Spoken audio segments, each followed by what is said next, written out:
안녕하십니까. 행복한 아침 이재용입니다. 안녕하세요. 정예인입니다. 오늘은 11월 13일 목요일, 아주 특별한 날이죠. 2026학년도 대학 수학능력시험이 있는 날입니다.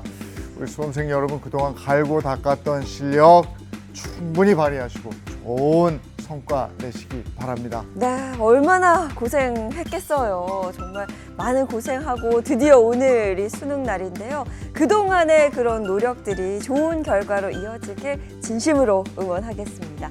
자, 오늘 행복한 아침은 건강 리모델링 준비했는데요. 중년들의 늘 고민이죠. 나이살에 대한 이야기 나눠보도록 하겠습니다. 자, 그럼 목요일의 행복한 아침 본격적으로 시작합니다.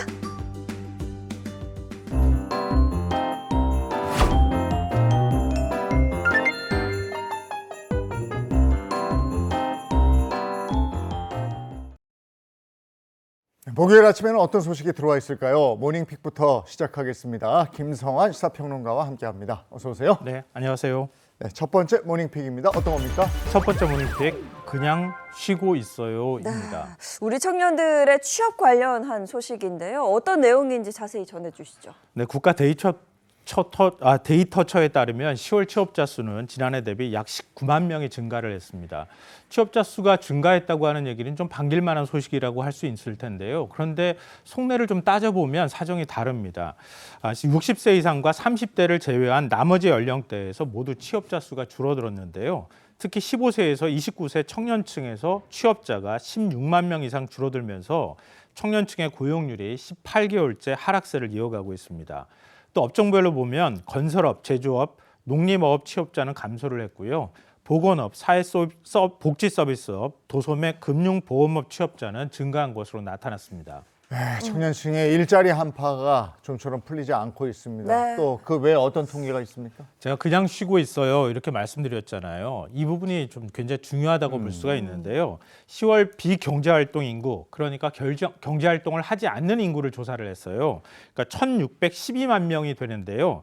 전년 동월 대비 약 4만 명 정도가 증가한 수치입니다.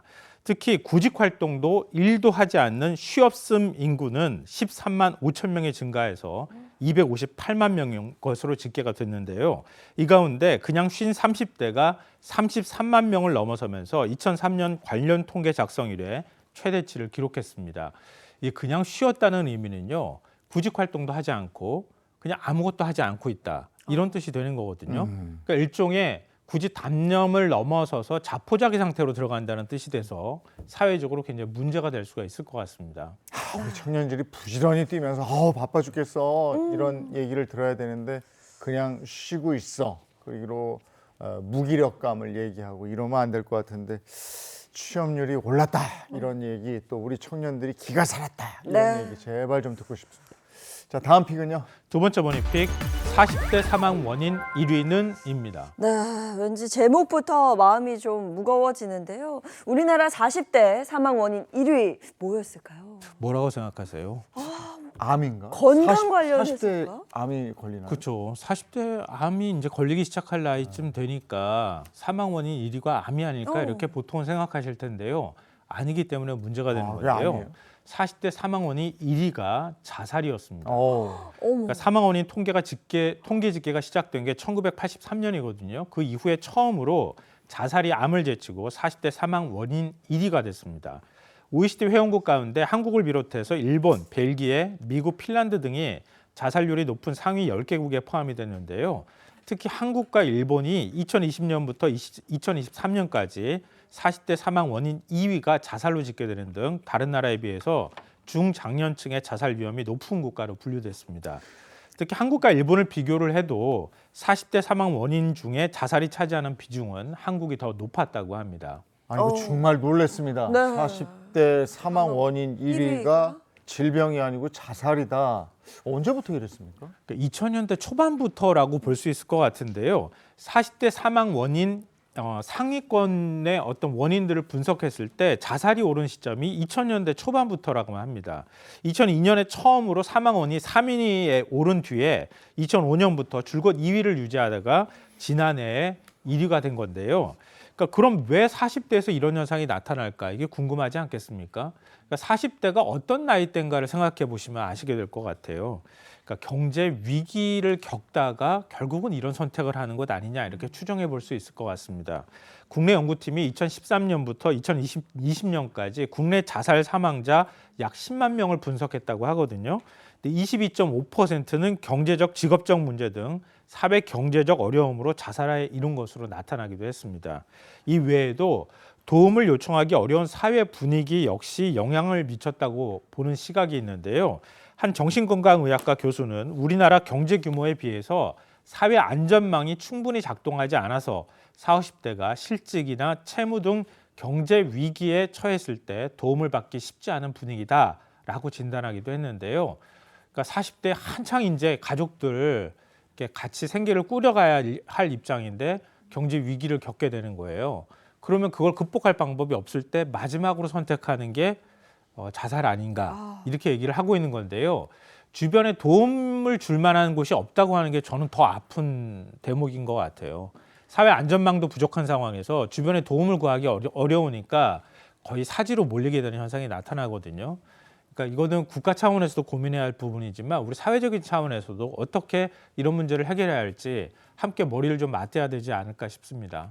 근데 정말 무섭습니다. 왜냐하면 아까 청년 실업률 얘기하셨는데 네. 우리 미래 희망인 청년들이 희망을 잃고 방황하고 있다.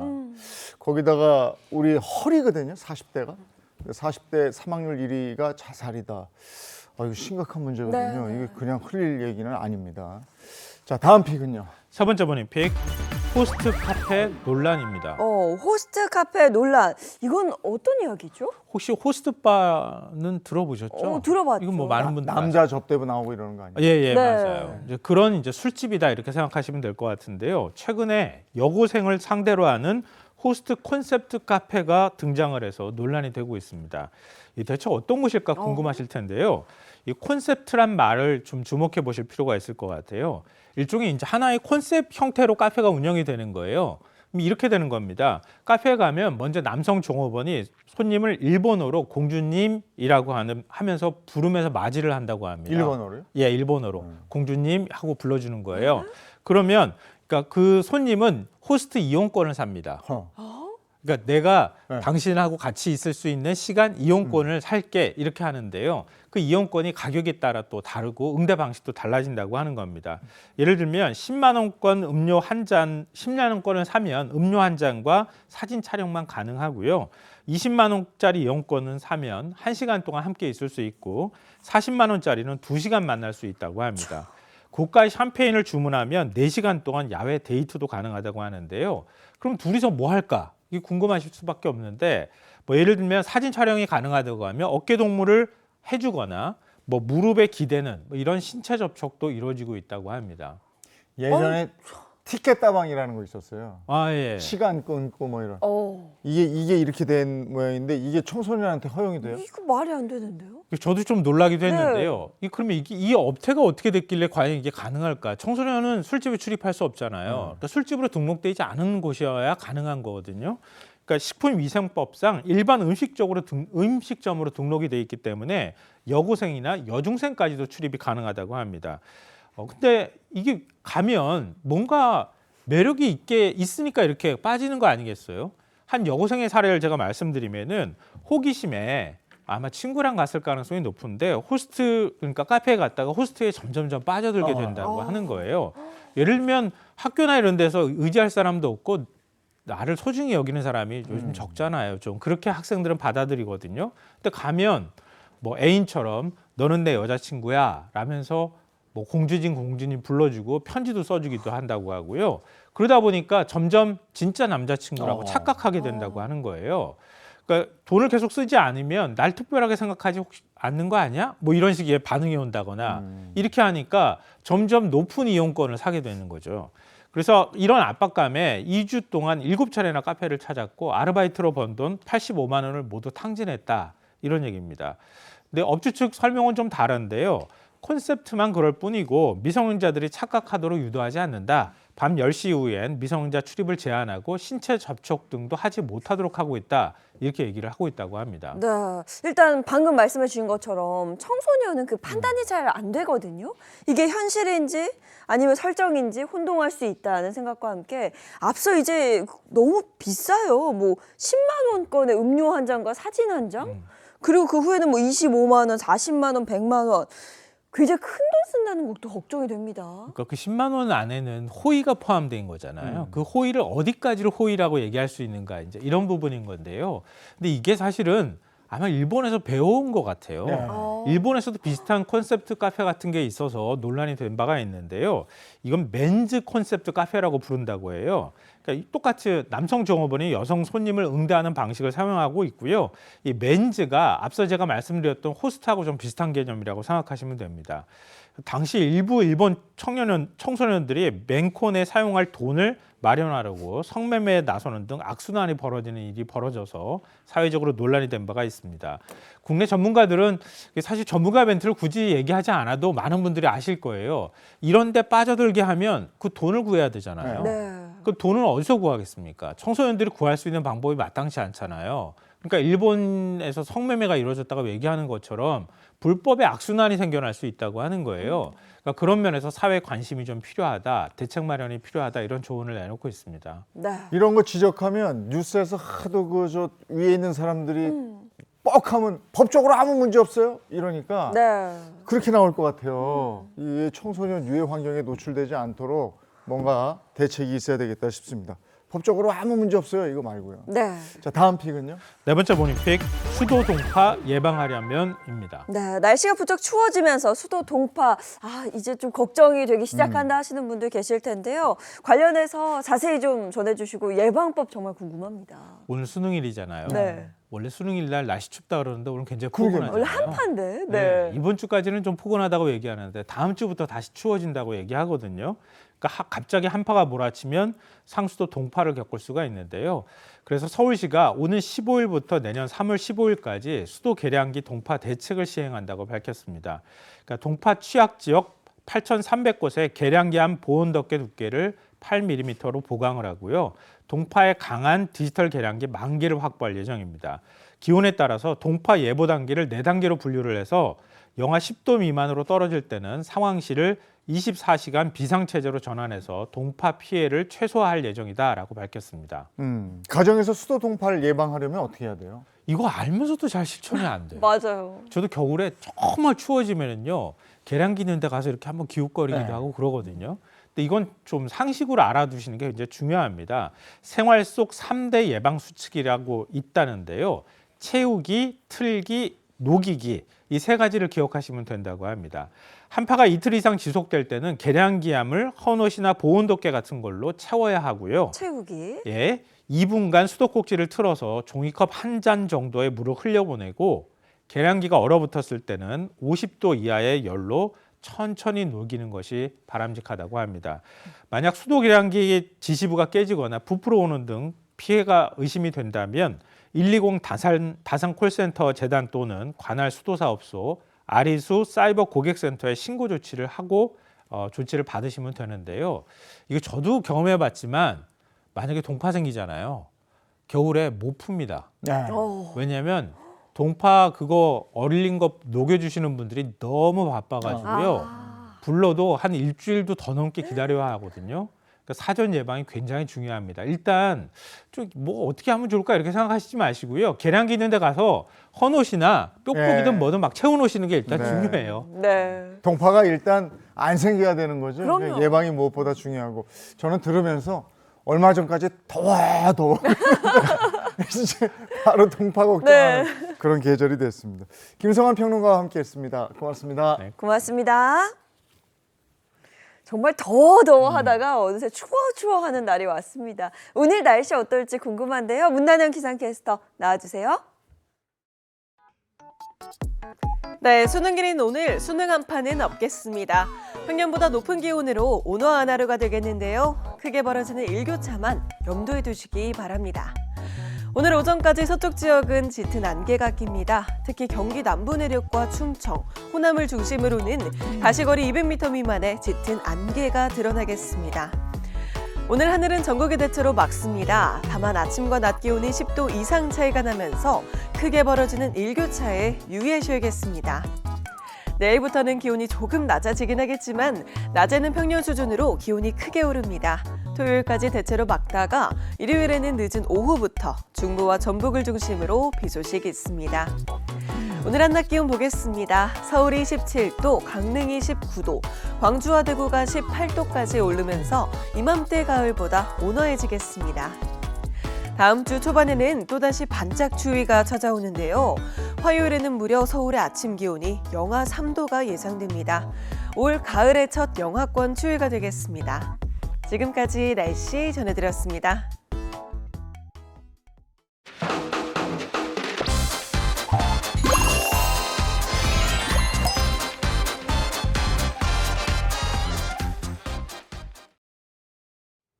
네, 이번엔 최신 기업 소식을 전해드리는 더 핫한 경제 시간입니다. 예인 씨가 준비하셨죠? 네, 제가 준비했습니다. 요즘 기업들은 미래 경쟁력을 확보하기 위해서 연구와 개발을 지속하면서 끊임없이 성장하고 있는데요. 자, 오늘 더 핫한 경제에서 소개해드릴 기업은 R&D 사업에 힘쓰는 기업입니다. 어떤 기업들이 있을지 함께 보시죠.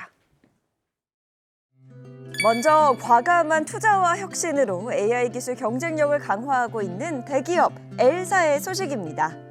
L사는 AI, 바이오, 클린테크 중심의 ABC 분야에 5년간 50조 원 이상을 투자하기로 했는데요.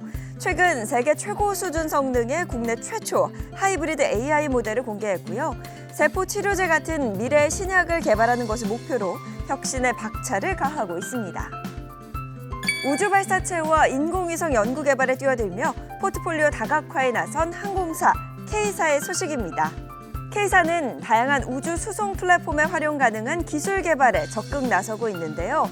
우주 발사체 핵심 구성품인 3톤급 메탄 액체 로켓 엔진을 개발 중이고요. 2013년부터 한국항공우주연구원과 함께 한국형 GPS 개발에 참여하며 항공우주 산업을 선도하고 있습니다. 해상풍력과 가스터빈, 원전 분야의 성장 동력을 확보 중인 대기업 D사의 소식입니다. D사는 올해 7월 국내 최초로 10메가와트 해상풍력 발전기의 국제 인증을 취득했고요. 2013년부터 대형 가스터빈 개발에 1조 원 이상을 투자한 끝에 2019년 세계에서 5번째로 개발에 성공했습니다. 또 세계 원자력 발전소에 원자로 34기, 증기 발생기 124기를 공급하며 입지를 다졌습니다. 마지막으로 철강업계 불황 속에서도 기술 혁신으로 위기를 돌파한 철강 기업 P사의 소식입니다. P사는 AI, IT, 자동화 기술을 융합해 비정형 제품을 크레인으로 나르는 시스템을 개발했는데요. 이 크레인 자동화 기술로 한 번에 최대 8톤의 선제 코일을 운송할 수 있습니다. 또 선제 창고 내 인명, 차량 사고 예방을 위해 라이다 센서를 단 안전관리 시스템도 마련했습니다.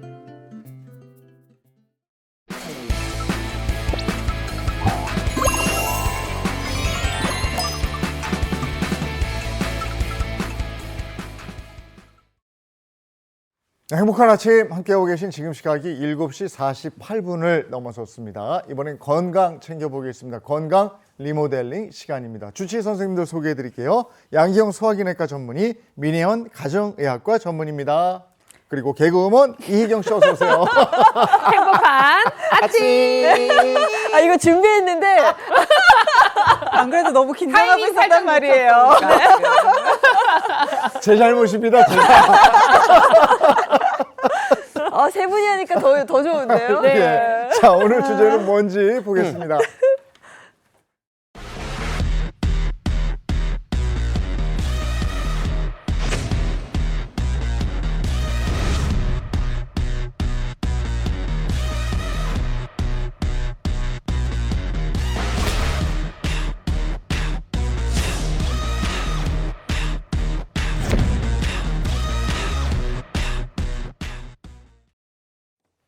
네, 오늘 주제는 몸속의 시한폭탄, 나이살의 습격입니다. 네. 젊었을 때는 조금만 운동해도 근육 탁 잡히고 많이 먹었더라도 조금 걸으면 또 살도 빠지고 빠지고. 야, 그렇죠. 이제 안 돼요. 안 돼요. 조금만 먹어도 그냥 막 가.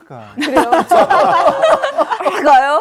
저는 젊은이잖아요. 네. 아직 저는 그래도 젊은이라고 불릴만 한데 그래도 저도 지금 30대 중반인데 20대 때는요. 뭐 화장실 한 번만 시원하게 갔다 오면 뭐 붓기가 웬 말입니까? 금방 나시는데 이제는 저도 그렇진 않더라고요. 희영 씨는 맞아요. 어때요? 저도 20대 때에 비하면 지금 요즘에 아무리 덜 먹고 뭐 운동을 해도 살이 잘 안 빠지는 건 당연하고요. 맞아요. 가끔씩 생각해 보면 살이 더 찔 때도 있는 것 같아요. 근데 뭐 뭔가 그 중에서도 체중이 안 늘더라도 유독 뱃살이 어쩜 이렇게 잘 찌고 안 빠지는지 이 뱃살 때문에 다이어트 고민이 더 심해졌어요 요즘에. 아니 근데 희한하게 나이 들면 다 부족해진다는데 어떻게 뱃살만 두드러요? 왜 그러지? 그러니까요. 이게 나이살의 습격 오늘 주제에 포함되어 있잖아요. 네. 이 나이살이 뭐예요? 쉽게 말해서 말하신 대로 나이가 들면서 찌는 살인 거죠. 근데 나이가 들면서 많이 먹어서 찌는 살이 아니라 나는 이전이랑 먹는 양도 비슷하고 활동량도 비슷한데도 이유 없이 계속 찌는 살을 나이살이라고 말합니다. 그래서 어떻게 보면 나이살은 좀 일종의 노화 현상의 하나로도 볼 수가 있을 것 같아요. 젊었을 때 살이 찌는 건 확실히 많이 먹고 안 움직여서인데 나이가 들면서는 이전과 같은 생활 습관을 유지해도 얘기하신 것처럼 살이 찌거든요. 왜냐하면 우리 몸의 호르몬 변화 때문에 그렇습니다. 나이가 들면서 성장 호르몬도 줄어들게 되고요. 성 호르몬도 줄어들게 되는데 남성에게 있어서는 테스토스테론, 여성에게 있어서는 에스트로겐. 이 호르몬들이 사실은 근육을 더 많이 지켜주고 내장 지방이 잘 쌓이지 않도록 우리 몸을 보호해주는 방패 같은 역할을 해줍니다. 그런데 이 방패가 줄어들게 되니까 이전이랑 같은 생활 습관을 유지를 한다고 해도 근육량도 줄죠. 그러면서 기초대사량도 줄죠. 그러니까 몸에서 기본적으로 소비할 수 있는 에너지 자체가 많이 줄어들게 되는 거예요. 또 문제는요. 이렇게 남은 잉여의 에너지들이 주로는 희경 씨 얘기하신 것처럼 네. 뱃살로 가버린다는 거죠. 네. 그래서 복부 주변으로 가서 살이 찌게 되니까 정말 이때부터는 다이어트를 한다고 해도 살을 빼는 게 쉽지 않습니다. 근데 다이어트 하시는 분들은 다 아실 거예요. 기초 대사량이라는 게 굉장히 중요한데 그러면 대체 나이가 들수록 기초 대사량이 얼마나 감소하는 거죠? 예, 그렇습니다. 기초대사량은 우리가 모두 다 별같이 빛났던 20대를 기점으로 해서 슬퍼요. 계속 떨어집니다. 매년 한 1%씩 떨어지게 됩니다. 이렇게 되면 65세 이상이 되면요. 20대와 비교를 했을 때 약 500에서 600 칼로리 정도 차이가 나게 됩니다. 그러니까 한마디로 나이가 들수록 이 소모하는 에너지가 줄어들게 되니까 예전과 똑같이 먹으면 그대로 그냥 살로 변하는 것이죠. 아니 저 그래프 보니까 와 뚝 떨어지네요 진짜. 제 마음도 뚝 하고 지금 내려앉는 그런 느낌인데 사실 보통 나이가 들수록 유독 배만 살이 찐다, 뱃살만 안 빠진다 이런 얘기 많이 하잖아요. 아니 근데 나이살은 왜 유독 뱃살로만 이렇게 가는 거예요? 그러게 말입니다. 자, 나이가 들수록 자 여기서부터 말씀드리는 거 네. 들으시면 나도 그런데 하고 공감하시는 분들이 많은데 팔다리가 가늘어지고 살이란 살은 전부 다 이 우리 몸에 북부도 아니고 남부도 아니고 중부지방으로 전부 다 몰리게 됩니다. 예.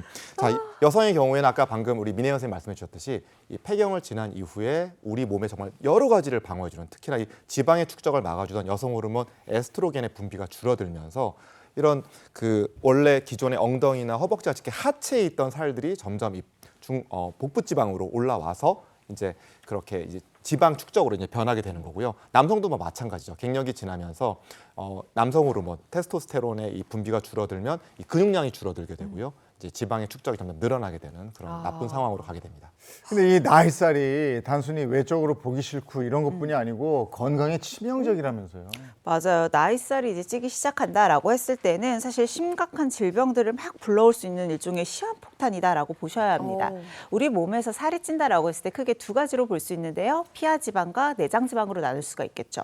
사실 피하지방은 우리의 피부 바로 이 밑쪽에 자리 잡는 지방이라 더 눈에 많이 띄기는 합니다. 그런데 미용적으로는 좀 신경이 쓰일 수 있겠지만 그렇게까지 문제가 되진 않아요. 왜냐하면 개초의 피하지방은 피부 아래에 쌓여서 체온을 조절해주고 외부의 충격으로부터 우리의 장기, 내부 장기를 보호해주는 역할을 하거든요. 그래서 그렇게 건강에 문제가 되지 않는 반면에 내장지방은 장기 사이사이에 끼어있는 지방이죠. 그렇다 보니까 장기와의 혈관의 연결성도 굉장히 많게 되고요. 또 지방의 그 대사 속도 자체가 느립니다. 그러니까 에너지로 잘 태워내지를 못하고 잘 빠지지 않고 계속 계속해서 쌓이게 되는 거예요. 또 쌓이게 됐을 때는 주변에 있는 다른 지방과 염증 같은 것들로 서로 엉켜붙게 되면서 일종의 고착화 현상까지도 유발을 할 수 있거든요. 그래서 나이살이 계속 쌓인다. 이건 단순히 그냥 뚱뚱해지고 있어. 내가 외모적인 문제가 아니라 안쪽으로도 염증을 유발하고 전신 건강을 악화시킬 수 있다는 거죠. 이게 어느 정도냐면 내장 지방 1kg이며 우리 피하 지방의 한 5kg 정도에 가까운 건강 위해 효과를 갖고 있다라고 비교하기도 합니다. 전신 건강을 위협하는 나이살. 뭐 나이 들면 다 찌는 건데 뭐 어때? 이렇게 생각하시면 안 될 것 같아요. 대표적으로 어떤 질환이 있어요?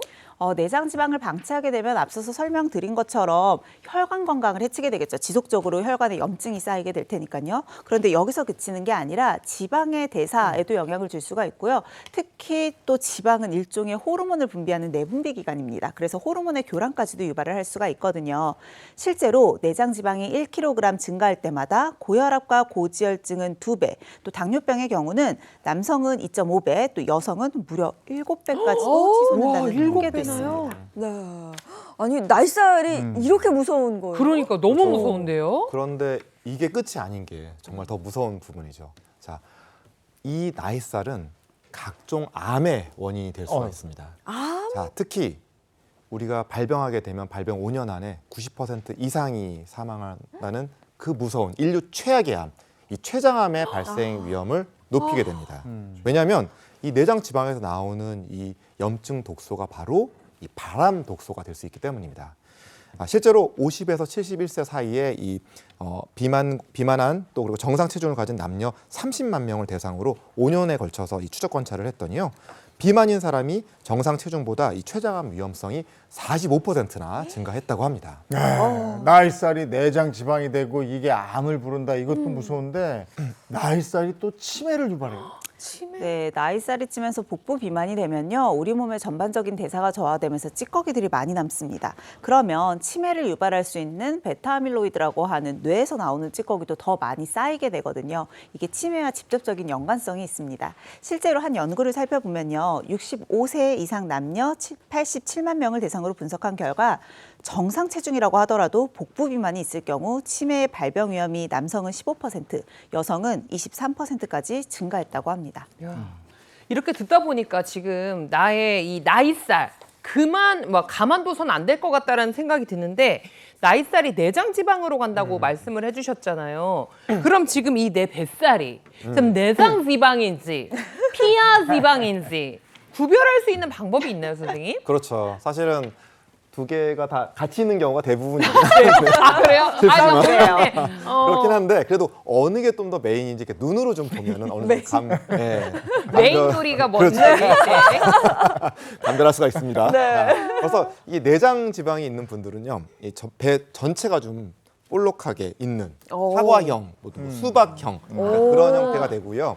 그다음에 이제 피하 지방이 조금 메인인 분들은 아랫배가 좀 볼록하게 나오는. 저 그림에 보시듯이 모과형. 또는 이 올챙이배 흔히 말하는 그런 모양일 수 있습니다. 그런데 이거 정말 쉽게 좀 우리가 애매한 경우 많잖아요. 난 다 나온 것 같은데 뭐 이러면 쉽게 알아볼 수 있는 또 체크하는 방법이 있습니다. 네. 바로 본인의 이 뱃살 한번 만져보는 건데요. 한번 만져볼까요, 한번? 좀 슬프긴 하지만. 너무 잘 만져줘요, 선생님. 예, 맞아요. 지금 만져보면 딱 이렇게 잡히는 게 있는데, 자, 이게 엄지하고 검지로 이렇게 뱃살을 만졌을 때요, 좀 2cm 이상 좀 넉넉하게 잡힌다. 이러면 이제 이건 좀 피하 지방, 겉에 있는 지방일 가능성이 좀 높고요. 잘 잡히지 않고 좀 약간 뭔가 단단하게 좀 느껴지는 것 같다. 배가 날랐지만 이거는 이제 내장 지방일 가능성이 좀 높습니다. 피하 지방이 많으면 아무래도 좀 겉에 나와 있으니까 좀 뱃살이 좀 물렁물렁하고 부드럽고요. 속에 복부 지방, 그 내장 지방이 많으면 좀 뱃살이 좀 딱딱하기 때문인데요. 자, 이건 또 허리 둘레로도 좀 어느 정도 좀 감별을 해볼 수가 있습니다. 자, 우리 배꼽 주변에 보면 이 주변이 아무래도 제일 많이 튀어나와 있으니까 뱃살이 좀 도톰하게 있는 부분을 이렇게 줄자를 가지고 허리 둘레를 쟀을 때 남성은 90cm 이상, 여성은 85cm 이상이다라고 하면은 아무래도 좀 내장 지방이 쌓여 있을 가능성이 높습니다. 야, 뱃살도 뱃살인데 아유 계속 이 옆구리 이 자연 튜브예요, 자연 튜브. 이 지긋지긋한 나이살 뺄 수 있는 운동법은 뭐가 있습니까? 그래서 제가 오늘 집에서도 간단하게 할 수 있는 뱃살은 물론이고요. 걱정하시는 옆구리살까지 좀 정리할 수 있는 운동법 알려드리려고 하거든요. 예인 씨와 희경 씨 저와 함께 운동해 보실까요? 네, 좋습니다. 저는 다행히 좀 피하 지방인 것 같아요. 만져보니까. 만져줘요? 네. 네, 앞서서도 말씀드렸지만 보통은 같이 있는 경우들이 더 많기도 해요. 아니, 선생님. 개인 요리가 다를 수 있어서. 선생님. 자, 오늘은요, 좀 편안하게 집에서 하실 수 있는 운동 준비해봤거든요. 그래서 매트나 아니면 바닥에서 하셔도 좋습니다. 일단 저희 한번 누워볼까요? 네. 제일 잘해요, 눈.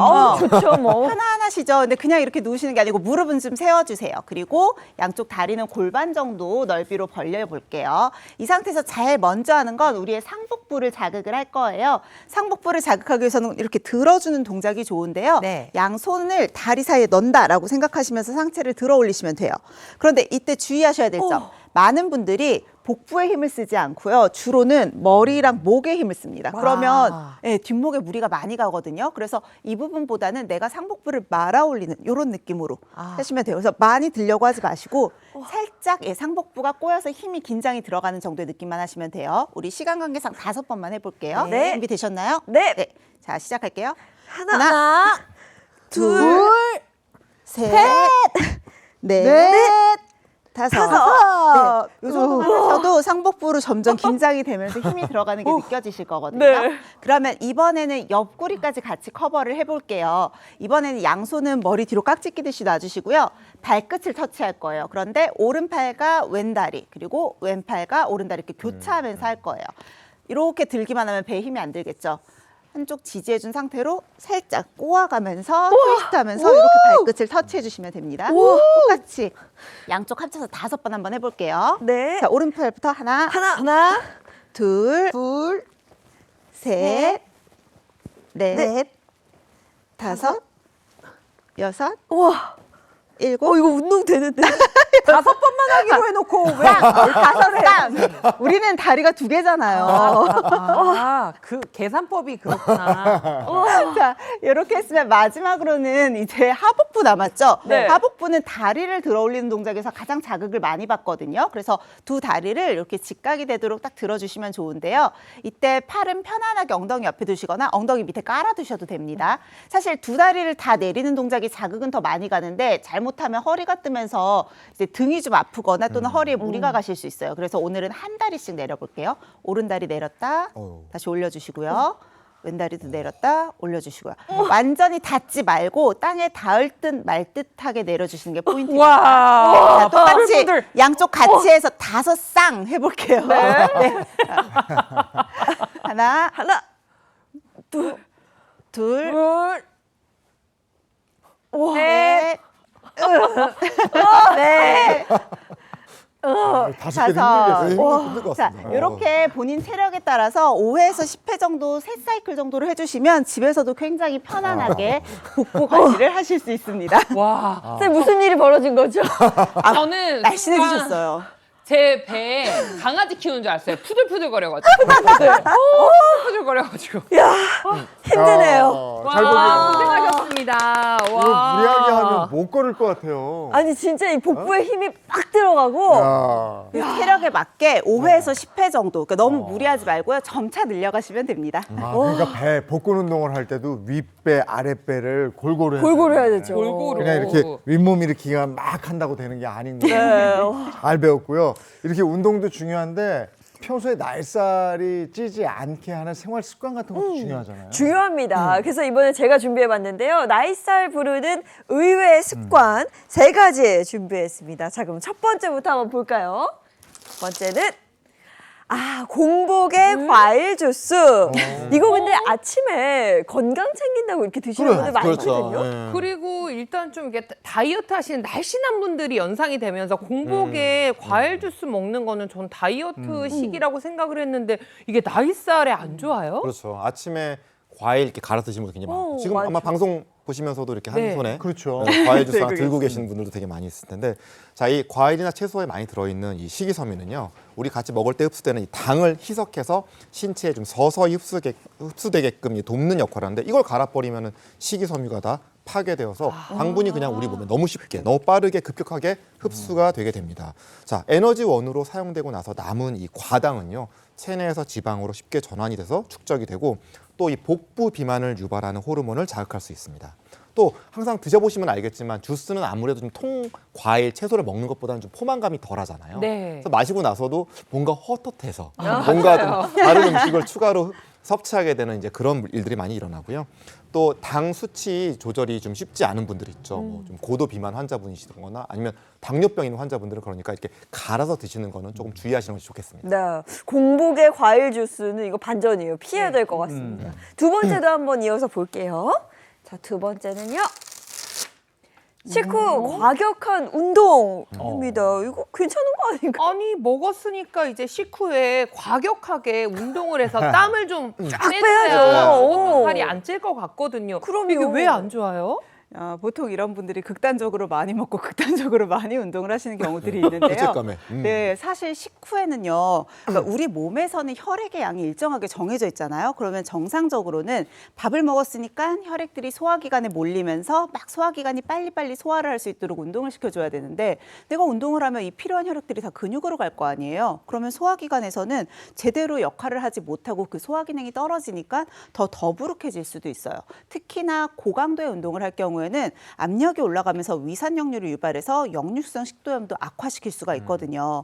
그래서 식후에는 운동을 하신다라고 하면 가벼운 걷기나 스트레칭 정도의 운동이 적당하고요. 과격한 운동은 식사 2시간에서 한 3시간 정도가 경과한 후에 하시는 것이 좋습니다. 막 과하게 많이 먹을수록 지금 당장 가서 운동하겠어 이렇게 생각을 하는데 그건 오히려 안 좋을 수도 있다고 합니다. 자, 그럼 이어서 세 번째 한번 보겠습니다. 나이살 부르는 의외의 식사 세 번째는 구부정하게 식사입니다. 예, 저기 우리 두 분 MC하고 우리 희경 씨 어떤 자세로 식사하시는 것 같으세요? 한번 생각해 보면. 일단 뭐 한 손에 스마트폰은 필수. 그렇지, 네. 맞아요. 보통 이렇게 먹지 않아요? 스마트폰 그렇죠. 보면서? 그렇게 저는 보통. 하고 저는 거기에 하나 더 추가할게요. 뭐예요? 저는 이제 한쪽 다리를 이렇게 딱 아. 올렸습니다. 그래서 이렇게 이거 해가지고 어머니. 먹을 때 이렇게 약간 지지하면서 아. 그래야 배가 불러도 좀 잘 견뎌낼 수 있더라고요. 더 먹을 수 있어요. 더 먹을 수 있다. 네. 뭐 이해는 잘 안 되지만 하여튼 이 자세들이 좀 일반적인 자세고 식당 가서 보면은 다들 뭐 한 손에 다 스마트폰 들고 그럼요. 다 이러고 맞아요. 심지어는 이렇게 상대방이 있는데도 같이 두 분이 다 같이 이렇게 보면서 많이 드시죠. 이게 보면 약간 허리를 구부정하게 또 이 핸드폰 보시는 이제 그런 자세로 하시는 분들이 많은데 이 자세 자체가 굉장히 좋지가 않습니다. 이런 구부정한 자세는요. 말 그대로 복부를 압박하니까 위하고 장을 압박해서 혈액순환도 방해를 하고요.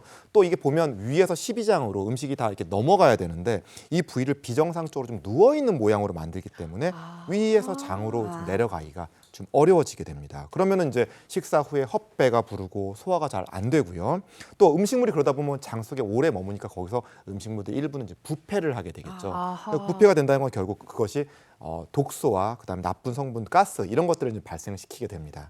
자, 또 복부가 좀 접히게 되면 혈액 순환이 정자세보다는 당연히 안 되니까 이런 당분이나 지방들이 천천히 이제 뭐 대사가 되고 그러다 보면 이게 지방으로 축적이 되는 것이죠. 용이해지게 되죠. 또 앞에서도 우리 영선 씨도 말씀해 주셨지만 이 자세 자체가 이렇게 복부에 압박이 되니까 음식물이 밑으로 내려가지 못하는 게 결국은 역류를 해서 역류성 식도염이나 만성 위염 이런 나쁜 질환들을 좀 유발할 수가 있습니다. 네. 정말 젊었을 때는요. 네. 물구나무 서기에서 밥 먹어도 소화가 돼. 진짜 맞아.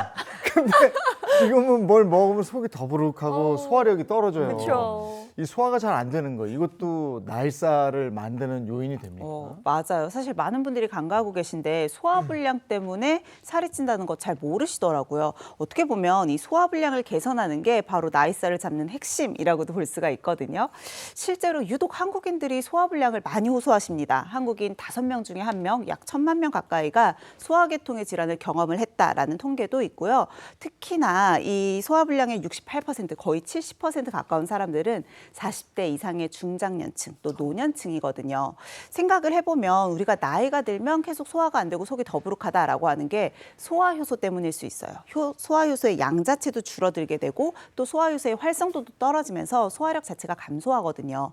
그런데 소화효소가 하는 일은 원래 음식물을 잘게 분해해서 우리 몸 안으로 영양소를 흡수시키고 신진대사를 유발하는 건데 이런 것들이 잘 되지 않으니까요. 내 몸에서는 오히려 에너지 소비가 줄어들면서 에너지를 더 잘 쌓으려는 방향으로 대사의 방향이 바뀌게 됩니다. 이 말인즉슨 나이살이 더 쉽게 찌는 체질이 된다라고 볼 수 있는 거죠. 또 소화불량이요, 단순히 속이 더부룩한 문제에서 끝나는 게 아니라 피로도 유발하게 되고요, 면역력 저하 같은 다양한 건강 문제로도 이어질 수 있습니다. 또 제대로 소화가 되지 않았다라는 말은 장에 오래 머문다는 뜻이겠죠. 아까 양경 선생님이 얘기해 주신 것처럼 음식물이 장에 오래 쌓이게 되면 유해균이 번식하기가 쉽습니다. 그러면서 전신에 독소가 축적이 되면서 각종 염증성 질환들도 유발을 할 수가 있고요. 당뇨나 고혈압, 고지혈증과 같은 만성 대사성 질환들도 쉽게 유발할 수 있는 거죠. 네. 와. 그러면 이 소화불량이 장 건강까지 영향을 미칠 수 있다는 얘기인 거죠? 그렇죠. 이 소화 불량이라는 것 자체가 소화가 잘 안 되는, 우리 몸에 뭔가 이 장의 운동이 다 깨져 있는 상태잖아요. 자, 소화 불량이라고 하는 것, 자, 음식이 내려왔어요. 잘 소화가 되고 다 이게 분해가 되고 대사가 돼야 되는데 그렇지 않고 음식물이 장 내에 너무 오래 고여 있게 되면은 그것이 부패하면서 장 독소가 발생을 하고요. 이 독소가 체내에 쌓이면서 장내 환경은 마치 쓰레기장과 같아지게 됩니다. 자, 장 독소는요, 장내는 이 유해 미생물에 의해서 만들어지는 유해 물질을 말을 하는데요. 인체에는 다양한 세균, 바이러스, 곰팡이 같은 그런 미생물들이 거주하고 있는데 그 중에 70~80%가 바로 이 위와 장, 이 소화기관 안에 있습니다. 자, 이런 것들이 이제 보통 평소에는 어느 정도 밸런스를 맞추고 있어요. 유익균 85%, 유해균 15% 정도의 밸런스를 가지고 있는데 네. 얘네들이 만약에 깨지게 된다. 그러면은 유해 미생물들이 많아지게 되죠. 이 과정에서 장 독소가 많이 만들어지게 되는 것입니다. 이게 장 독소 말만 들어도 굉장히 몸에 해로울 것 같다라는 생각이 들거든요. 그럼 선생님, 장 독소가 있으면 나이살이 더 잘 쪄요? 그럼요. 나이살이 훨씬 더 잘 찔 수 있습니다. 왜냐하면 장독소라고 하는 게 이름은 장이 붙어 있지만 결국은 장과 연결된 혈관 통해서 우리 몸을 다 돌아다니거든요. 그러면서 계속해서 염증을 유발을 하게 되니까 우리 몸이 더 쉽게 지방을 축적시킬 수 있어서 비만과도 밀접한 연관이 있는 것으로 알려져 있어요. 실제로 혈액 내 독소가 증가할수록 복부의 내장 지방량이 증가한다라는 연구 결과도 있었고요. 또 다른 기전을 생각을 해봤을 때는 앞서서 양경 선생님 잠깐 얘기해 주신 유해균도 포인트를 좀 잡아보셔야 됩니다. 우리 장 속에는 유해균이 같이 있다고 했잖아요. 이 중에 일부 유해균은 우리가 일명 뚱보균이라고 불러요. 왜냐하면 이 균들이 신진대사도 방해하고요. 그래서 지방도 더 많이 축적시키고 심지어는 가짜 식욕을 유발을 합니다. 그래서 어머. 더 살이 잘 찌도록 만드는 비만 세균인 거거든요. 이런 세균이 우리 뱃속에 많다? 그러면 비만을 유발하기가 더 쉬워집니다. 또 하나는 자, 이렇게 돼서 내가 살이 쪘어요. 그러면 내 몸속에서는 세포들을 노화시키고 세포들에게 악영향을 주는 활성산소가 더 많아지게 되겠죠. 그러면 이 활성산소가 또다시 몸에서 유해균을 증가시킵니다. 그러면 유해균 때문에 또다시 살이 찌고요. 결국은 이런 악순환의 고리에도 들어갈 수 있다는 거죠. 그럼 이 장독소가 많이 생겼을 때 이걸 모르고 방치하게 되면 어떻게 됩니까? 예, 장독소는 장벽 세포를 손상을 시키고 이 장의 보호 기능을 약화시킵니다.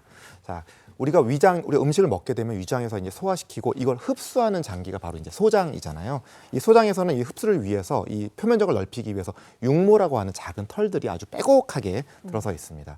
자, 그런데 이 육모는 이 영양분을 흡수하는 그런 역할뿐만 아니라 이 장벽 사이에 이 탄탄한 이 조직 구조를 만들어서 벽을, 정말 보호벽을 만들고 있는데 이것들이 있어야만 이 장 내에 있는 많은 유해균들이나 나쁜 그 유해 물질들이 체내로 흡수가 되지 못하게 되는데, 만약에 이것들에 문제가 생기게 되면은 이 벽을 통해서 각종 유해균과 독소들이 장벽을 뚫고 체내로 흡수가 돼서 들어오게 되는데 이것이 바로 장누수 증후군입니다. 자, 그렇게 되면은 이렇게 이 나쁜 물질들이 우리 체내로 들어오게 되면은 만성 염증 또 만성 질환들을 유발하게 되는 거죠. 네.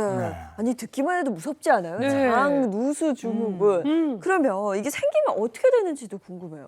자, 일단 장 누수 증후군이 생기면 제일 먼저 영향을 받는 건 장벽이겠죠. 장벽에 미세하게 염증을 유발하게 됩니다. 그러면 우리가 뭐 변비나 설사와 같은 배변 장애가 생길 수도 있고요. 속쓰림도 유발할 수 있고 복부 백만감이나 복부 불편감과 같은 소화기계의 불편한 증상들이 가장 먼저 나타나겠죠. 자, 여기서 그치지 않습니다. 장은 우리 몸의 면역기관이기도 하거든요. 장벽에 문제가 생겼다. 그러면 면역력에 이상이 생기면서 과도한 면역 반응 때문에 우리 몸에 아토피 질환이 새로 생긴다거나 또는 기존에 있는 아토피 피부염이 악화가 될 수도 있어요. 있어요. 그래서 유독 가려움증을 많이 느끼신다거나 습진성 병변이 생기기도 하고요. 사실 제일 걱정하시는 부분은 결국은 전신 증상으로 번지게 되는 혈관 관련된 문제들일 것 같아요. 처음에는 뭐 당뇨나 고혈압, 고지혈증과 같은 대사성 질환들을 유발을 하겠지만 이게 장기화가 되면 동맥경화를 유발하게 되겠죠. 그러면 뇌로 갔을 때에는 뇌경색이나 뇌출혈과 같은 뇌혈관 질환의 문제를 생길 수 있고요. 심장으로 갔을 때는 협심증이나 심근경색, 더 나아가서는 심장마비와 같은 심혈관 질환도 생길 수 있습니다. 여기서 그치지 않아요. 간암이나 폐암, 대장암과 같은 각종 암과의 연관성도 이미 잘 밝혀져 있고 심지어는 치매와의 연관성도 상당한 것으로 알려져 있습니다. 뭐 각종 다 질환에 해요? 해당이 안 되는 정말. 게 참 무서운데. 자, 지금부터 만나볼 분은요. 건강 리모델링에 성공한 분인데 먼저 직접 작성한 문진표부터 확인하겠습니다. 자, 문진표 보겠습니다. 이름 방효숙, 나이는 53세고요. 평소 식습관이 불규칙했고 탄수화물을 좀 많이 드셨어요. 과다 섭취가 있네요. 수면 시간은 5시간이고 비만과 소화불량 그리고 변비를 겪었다고 합니다. 왜 우리가 나이 들면 소화 능력이 떨어진다고들 하잖아요. 그런데 이분 보니까 불규칙한 식습관과 더불어서 탄수화물을 계속 드셨다고 하니까 뭔가 소화불량도 생기고 나이살도 더 잘 찔 수밖에 없으셨을 것 같아요. 맞아요. 탄수화물 과다 섭취라고 하면 보통 이제 건강한 탄수화물 아니거든요. 뭐 밥이나 빵, 면과 같은 정제 탄수화물을 많이 드셨을 것 같은데 젊었을 때야 소화 효소가 풍부하니까 이런 것들을 먹고 잘 소화시켰겠지만 이런 식습관을 계속 유지를 한다. 나이가 들면서 소화 효소가 줄어들면서 속도 많이 더부룩하고 여러 가지 소화기계에 불편감을 느끼셨을 거예요. 여기서 그치지 않습니다. 보통 이렇게 소화기관에 부담을 주게 되면 결국은 뭐 변비나 여러 가지 관련된 증상들을 유발을 하게 되고 비만도 생기고 이전보다는 살이 더 잘 찌니까 운동 열심히 하고 다이어트 하셔도 아마 잘 안 빠졌을 것 같아요. 자, 그럼 오늘 주인공이 어떻게 건강한 리모델링에 성공을 하게 됐는지 같이 한번 보시죠. 경기도 안양시 위장 건강과 체중 감량 두 마리 토끼를 모두 잡으며 인생의 즐거움을 되찾았다는 한 여성이 있습니다. 쭉쭉 뻗은 팔다리와 잘록한 허리 라인, 건강미 넘치는 몸매가 유독 눈에 띄는데요. 안녕하세요. 안녕하세요. 체중 감량 성공하고 속 편한 날을 보내고 있는 방효숙입니다. 오늘의 주인공 방효숙 씨. 현재 의류 쇼핑몰을 운영 중인 효숙 씨. 장시간 앉아서 업무를 보는 일이 많다 보니 시간이 날 때면 산책로를 걸으며 건강 관리에 신경 쓰고 있다는데요. 요새 제가 재택근무 중이라 지금 틈만 나면 좀 걸으려고 많이 애쓰고 있어요. 이런 시간이 참 중요한 게 제가 그 사업 처음 시작하고 나서는 계속 엉덩이 안 떼고 하루에 뭐 모르니까 계속 10시간, 12시간 의자에 계속 앉아만 있었거든요. 그러다 보니까 건강이 너무 급격하게 안 좋아지더라고요. 한 회사를 책임지는 대표로서 눈코 뜰 새 없이 바쁜 나날을 보낸 효숙 씨. 왜 이렇게 더부룩하지? 일이 바빠질수록 건강에 소홀할 수밖에 없었고 그러는 사이 몸에선 하나둘 경고 신호를 보내오기 시작했습니다. 나이 탓인지 아니면 뭐 업무 가다 탓인지 언젠가부터 속이 더부룩하고 소화가 안 되더라고요. 어떨 때는 막 명치가 끊어질 듯이 아플 때도 있고 그리고 또 화장실을 못 가니까 그게 너무너무 괴롭더라고요. 먹지를 못하니까 또 못 먹어서 또 스트레스 받고 또 먹으면 또 소화 안 돼서 힘들고 그래서 굉장히 좀 힘들었었어요. 잦은 소화불량과 위험 증상으로 괴로운 날들이 지속되는 동안 또 한 가지 고민이 생겼다는데요. 처음에는 체중이 그냥 1, 2kg 야금야금 찌는가 했더니 어느 순간에 보니까 체중이 70kg를 넘어가고 있더라고요. 젊었을 때야 뭐 살이 쪄도 그냥 하루 이틀 굶으면은 돌아오니까 저도 그럴 줄 알았는데 지금은 절대 그렇지가 않더라고요. 제 인생에 70이라는 숫자를 보게 될 줄은 상상을 못했어요. 위장 건강이 악화되며 결국 인생 최대 몸무게를 경험하게 된 효숙 씨. 과연 그녀의 위장 건강을 악화시키고 비만을 유발한 원인은 무엇이었을지 과거 생활 습관을 점검해 봤는데요. 가장 눈에 띄는 부분은 짧은 수면 시간과 식습관. 탄수화물 너무 좋아했죠.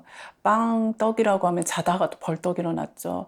그리고 또 제가 일을 하게 되면서 늘 바쁘고 하다 보니까 간편식을 더 찾게 됐었어요. 떡이나 빵 같은 간단한 음식으로 식사를 대신하는 경우가 많았다는 효숙 씨. 속이 불편할 때면 자연스레 탄산음료를 찾곤 했다는데요. 이런 식습관이 반복되며 소화기관에 부담을 주고 체중 증가로 이어지게 된 겁니다. 부지런히 걸은 덕분일까요? 효숙 씨의 발걸음이 유독 가벼워 보이는데요. 그녀가 향한 곳은 다름 아닌 집 근처 카페. 아, 맛있겠다. 여기 무슨 일로 오셨어요? 아, 여기 디저트가 맛있거든요. 그래서 나온 김에 좀 먹고 가려고요. 사장님, 이거 하나씩 주세요. 순식간에 쟁반 하나 가득 채워진 디저트. 맛있겠다. 지금 이 순간 세상에서 가장 행복한 효숙 씨. 그런데 설마 이 많은 디저트를 혼자 다 드시는 건 아니겠죠? 이 정도야 기본이죠. 이렇게 먹고도 포장해서 가는 날이 많은데요. 참기 힘든 달콤한 유혹 앞에 하나둘 사라지는 디저트. 이렇게 드셔도 괜찮아요? 아, 예전에는 제가 소화가 안 돼서 먹는 게 너무 이렇게 부담스럽고 두려웠거든요. 요즘 제가 챙겨 먹고 있는 게 있는데요. 이거 덕분에 뭘 먹어도 이제 소화가 잘 되니까 부담이 전혀 없어요. 그게 뭐예요? 아, 이거 카모트 요소인데요. 이거 먹고 난 뒤로는 소화가 잘 돼서 장 건강에도 도움이 되는 것 같고요. 그래서 잘 먹고 또 배출도 잘하니까 다이어트에도 도움이 되는 것 같아요. 위장 건강을 개선하며 체중 감량에도 성공할 수 있었던 효숙 씨의 건강 비법. 카무트 효소였군요. 그날 오후 언니, 김치찜 먹자. 그래, 밥 먹자.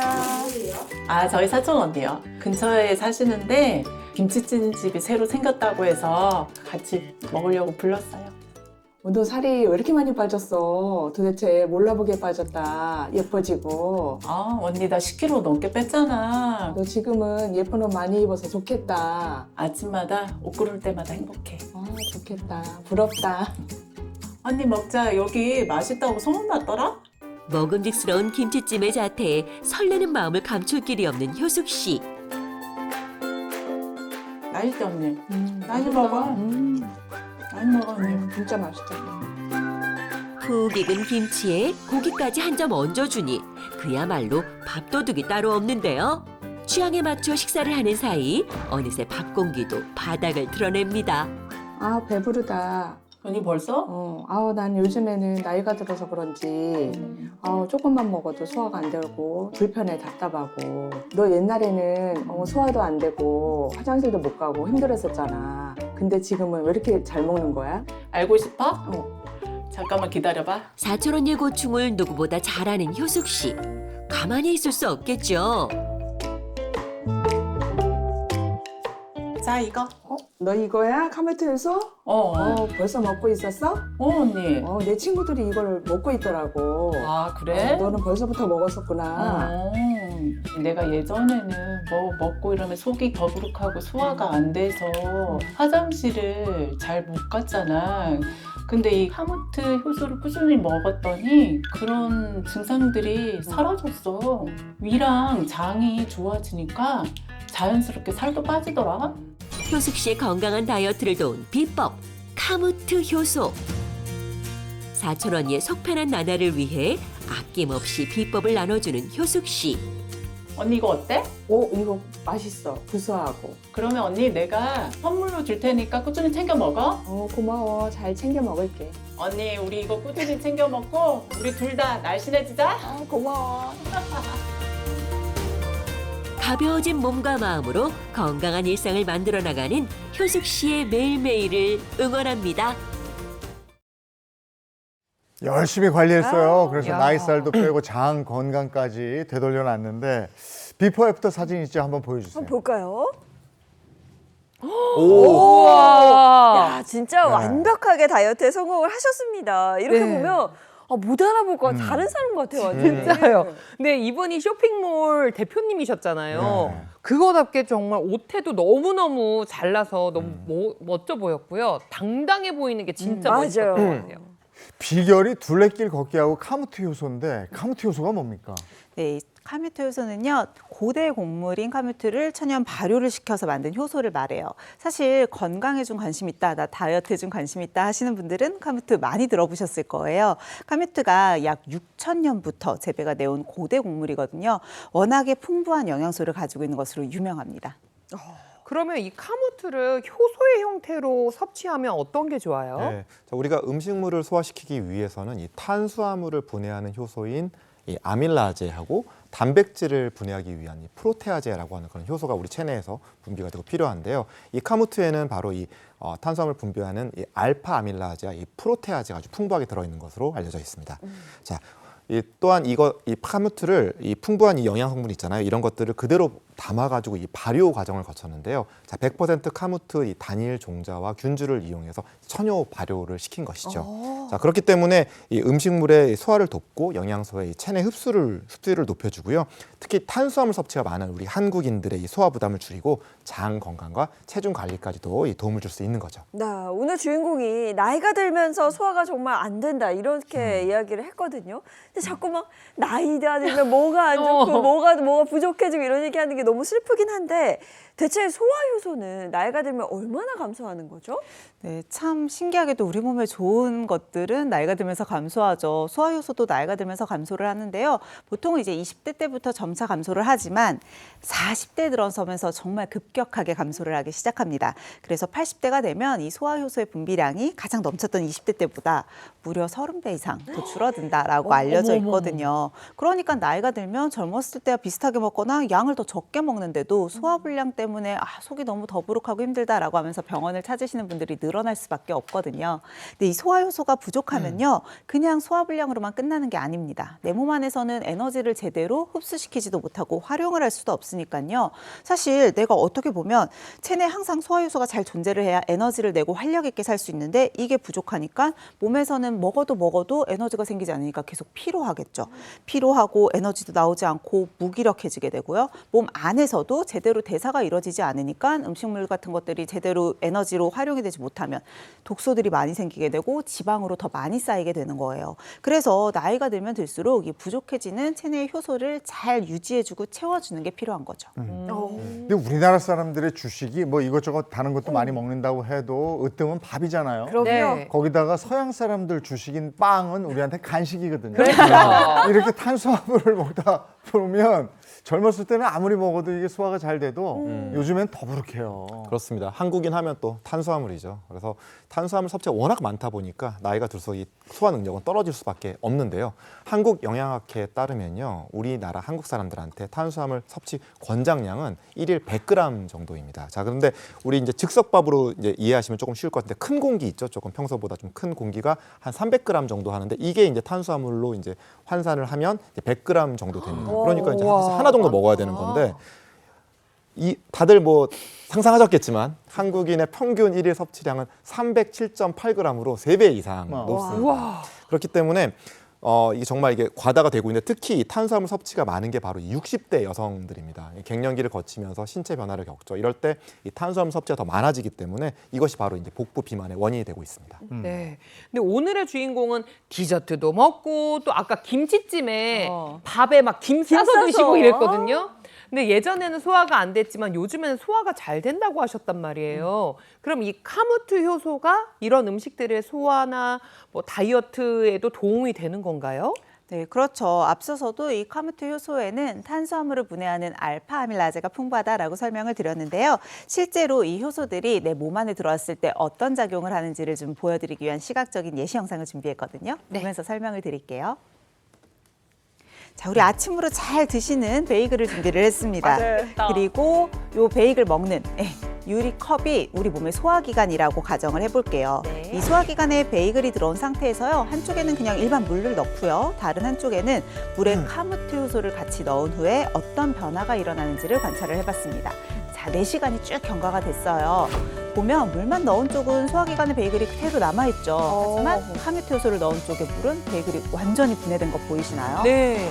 네, 어떻게 보면 물에서는 제대로 소화가 되지 않았으니까 저렇게 꽉 막혀버렸어요. 그런데 카뮤트 효소를 넣은 쪽은 소화기관 쪽에서 시원해. 막힘없이 쭉쭉쭉쭉 흡수가 되고 배출이 되는 모습을 볼 수가 있겠죠. 이 카뮤트 효소 안에 포함된 알파아밀라제가 탄수화물의 소화를 이 정도로 도와줄 수 있다는 겁니다. 네. 그런데 생각해 보면은 탄수화물이 비만의 적이라는 건 저희도 잘 알고 있지만 그렇다고 해서 아예 탄수화물을 먹지 않을 수는 없잖아요. 맞아요. 그리고 탄수화물을 아예 끊으면 안 됩니다. 탄수화물은 3대 필수 영양소 중에서도 가장 우선으로 사용이 되는 정말 중요한 에너지원이거든요. 많이 먹는다거나 나쁜 탄수화물을 먹는 게 안 좋은 거지 질 좋은 탄수화물을 적당량 드시고 이렇게 소화를 잘 시킬 수만 있다면 불편감도 없이 충분히 에너지를 내면서 훨씬 더 활력 있게 사실 수 있어요. 네.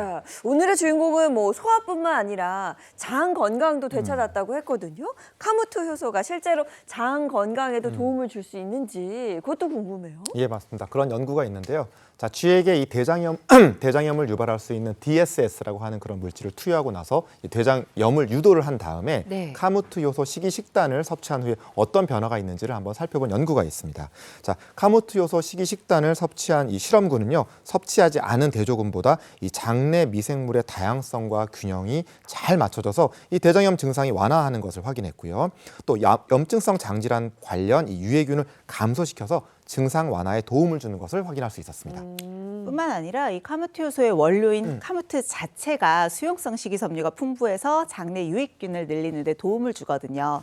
실제로 한 연구에서 3개월 동안 카무트를 잘 섭취한 그룹이 일반 식품을 섭취했던 그룹에 비해서 장내 건강, 장내 유익균의 환경이 더 뛰어났다라고 합니다. 네, 현대인들은 스트레스 때문에 장이 예민해지면서 대장 증후군, 과민성 대장 증후군을 겪는 분들이 많은데 여기에도 효과가 좀 있을까요? 예, 정말 외래에서 보면 많이 만나볼 수 있는 그런 위장장애 환자분들이 바로 이 과민성 대장 증후군 환자분들인데요. 이런 과민성 대장 증후군 환자분들을 대상으로 한 연구도 있습니다. 자, 과민성 대장 증후군이 있는 그 환자분들을 두 그룹으로 나눠서요. 한 그룹은 카무트를 드리고요. 또 한 그룹은 드럼비를 6주간 투여한 후에 어떤 변화가 있었는지를 한번 봤는데요. 뭐 복부 팽만감이나 복부 통증 같은 그런 그 증상들이 카무트를 섭취한 그룹에서는 많이 감소했고요. 대변 주기 또한 아주 규칙적으로 변경되었습니다. 네. 오늘 주인공이요. 나이가 들면서 급격히 체중이 늘었다 이런 이야기를 했는데 확실히 그럼 장 독소도 좀 문제가 됐던 거겠네요.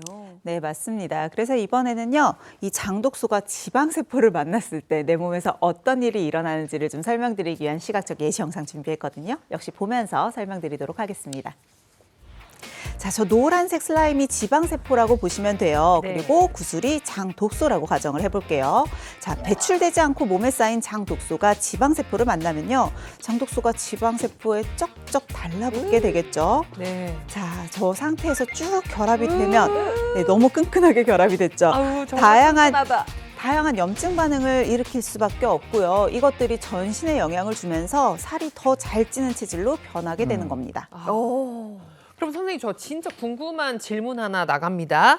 실제로 카무트 효소가 체중 감량에 도움이 된다라는 연구 결과도 있어요? 그렇죠. 지금 방금 보신 것처럼 이 장 독소가 체내에 쌓이게 되면 이제 비만하기 쉬운 그런 체질로 바뀌게 되는데요. 자, 이럴 때 카무트 효소가 이 체중 조절에 도움이 된다고 하는 그런 연구 결과가 있습니다. 자, 지방 식이로 이 비만을 유도한 쥐에게 각각 일반 식빵하고 이 카무트 식빵을 주고 변화를 살펴본 연구가 있었는데요. 카무트 투여군은 대조군보다 체중 증가량이 좀 적은 것으로 나타났습니다. 네. 그럼 아까 효소가 부족하면 몸속에 지방이 쌓인다고 했는데 카무트 효소가 지방세포에도 영향을 줄 수 있는 거예요?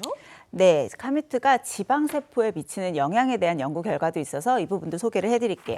총 30명의 건강한 성인을 대상으로 두 그룹으로 나눠봤는데요. 한쪽 그룹에만 카무트를 이제 주고요. 총 4달 동안의 변화가 어떻게 일어나는지 경과를 관찰을 해봤습니다.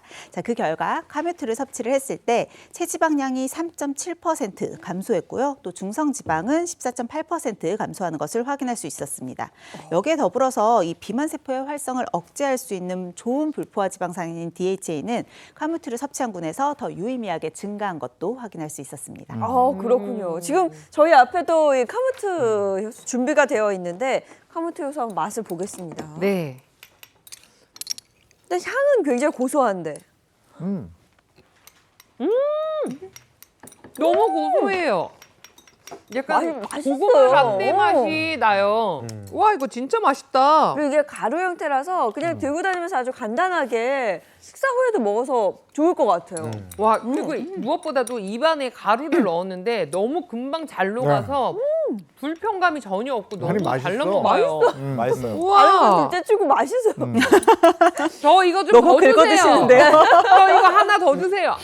입에서도 잘 녹고. 네. 이거 먹을 때 카모트 효소 먹을 때 주의할 점은 뭐가 있습니까? 예, 카모트효소는요, 그 곡물을 발효해서 만들었잖아요. 그러다 보니까 곡물 알레르기가 있는 분들은 아무래도 좀 주의해서 하시는 것이 좋겠고요. 그다음에 또 제품이 이게 제조 과정에서 좀 이렇게 믿을 수 있는 제조 기준을 따르고 있는지도 꼼꼼히 확인한 후에 선택하시는 건 좋겠습니다. 그리고 또 네. 임산부나 수유부는요, 아무래도 드시기 전에 전문의 선생님과 상의 후에 결정하시는 건 좋겠습니다. 네. 이 카모트 효소 좀 눈여겨봐야 할 점은 뭐가 있어요? 이 밖에도 셀레늄이라고 하는 항산화 영양소가 굉장히 풍부합니다. 항산화 영양소로 하면 셀레늄이 일단 항염 효과가 굉장히 좋거든요. 그래서 관절염이 있으신 분들, 관절의 염증을 줄여주는 데도 도움이 될 수가 있고요. 또 활성산소를 효과적으로 제거하다 보니까 실제로 암세포의 사멸에도 도움이 된다라고 했던 여러 가지 근거 연구들이 있었어요. 우리 피부 노화를 유발하는 원인이 활성산소거든요. 그러니까 셀레늄이 풍부한 카모트 효소를 먹었을 때 피부 노화의 예방에도 도움이 될 수 있겠죠. 오늘 뱃살 타파 함께 나눴습니다. 고맙습니다. 고맙습니다. 네, 이어서는 날씨 알아보도록 하겠습니다. 문단영 기상캐스터, 날씨 전해주세요. 네, 수능일인 오늘 수능 한파는 없겠습니다. 살갗에 닿는 공기가 어제와 비슷한데요. 오늘 아침 서울의 기온은 6.7도로 출발했고 현재 기온은 8.1도를 보이고 있습니다. 종일 이맘때 기온을 웃돌면서 온화한 가을이 되겠습니다. 오늘 오전까지 서쪽 지역을 중심으로는 안개가 낍니다. 경기 남부 내륙과 충청, 호남을 중심으로는 가시거리 200m 미만의 짙은 안개가 끼는 곳이 있겠습니다. 오늘 하늘은 전국이 대체로 맑습니다. 다만 아침과 낮의 기온차가 10도 이상 벌어지면서 큰 일교차에 유의하셔야겠는데요. 얇은 옷을 여러 겹 껴입거나 혹은 두터운 외투를 하나 챙겨주시면 좋습니다. 내일부터는 기온이 조금 낮아지긴 하겠지만 낮에는 평년 수준으로 기온이 크게 오르는데요. 토요일까지는 전국이 맑다가 일요일에는 늦은 오후에 중부와 전북에는 비 소식이 들어 있습니다. 오늘 한낮 기온 보겠습니다. 서울이 17도, 강릉이 19도, 광주와 대구가 18도까지 오르면서 이맘때 가을보다 온화해지겠습니다. 다음 주 초반에는 또다시 반짝 추위가 찾아오는데요. 화요일 서울의 아침 기온은 영하 3도로 출발합니다. 올 가을의 첫 영하권 추위가 되겠습니다. 지금까지 날씨 전해드렸습니다.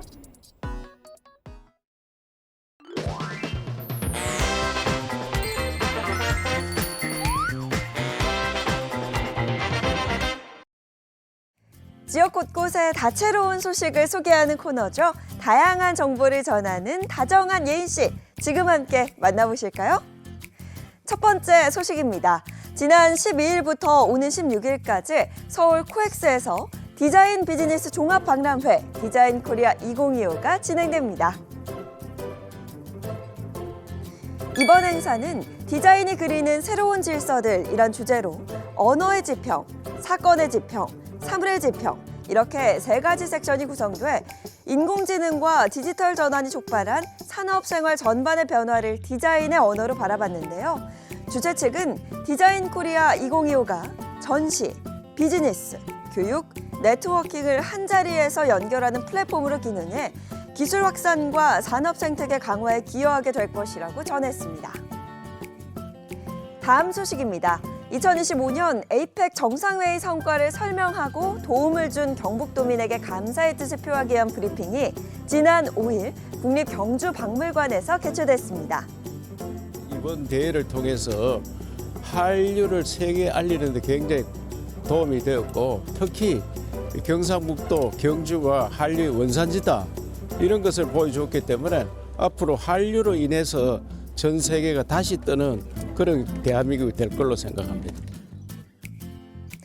이철우 경북도지사는 경북 경주가 세계에 전한 울림이 큰 만큼 지역의 발전이라는 더 큰 메아리가 도민들의 삶 속에서 피어날 수 있게 더 노력해 나가겠다고 전했습니다. 다음은 시민 누구나 기본적인 삶을 보장받는 기본 사회로의 전환을 선언한 광명시 소식입니다. 광명시는 시민과 함께하는 500인 원탁 토론회, 주민자치회를 열어 시민들의 목소리를 적극적으로 반영해 평생학습지원금 제도, 65세 어르신 무상 교통비 지급 등 다양한 기본사회 정책을 추진하고 있는데요. 올해 기본사회 정책 아이디어 공모전을 통해서 선정된 우수한 정책은 내년에 시에서 적극 추진해 나갈 것입니다. 광명시는 내년부터 모든 광명 시민이 지역 서점에서 책을 사면 책값의 10%를 지역화폐로 돌려주고 청소년 임이용권, 건강실천 지원금이 기본사회 정책으로 실현될 예정이라고 전했습니다.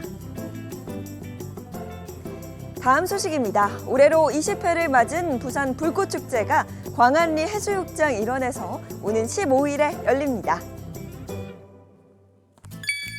특히 이번 불꽃쇼는 지름이 수백 미터에 이르는 대형 불꽃을 들려 어느 해보다 입체적이고 역동적인 불꽃쇼를 선보일 예정인데요.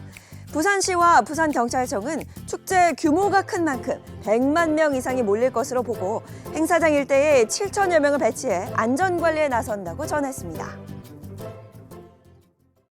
수학능력 시험. 네. 저 때는 학력고사였는데 그건 정말 인생의 강렬한 기억이에요. 그렇습니다. 아마 오늘 수험생들 그리고 또 수험생 부모님들까지도 정말 떨릴 텐데요. 그간의 노력이 정말 좋은 결과를 맺을 수 있었으면 좋겠습니다. 좋은 하루 보내시고요. 저희는 다음 주 월요일 아침 7시 30분에 돌아올게요.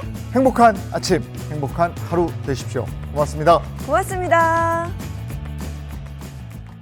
즐거운 하루의 세상 Say the next channel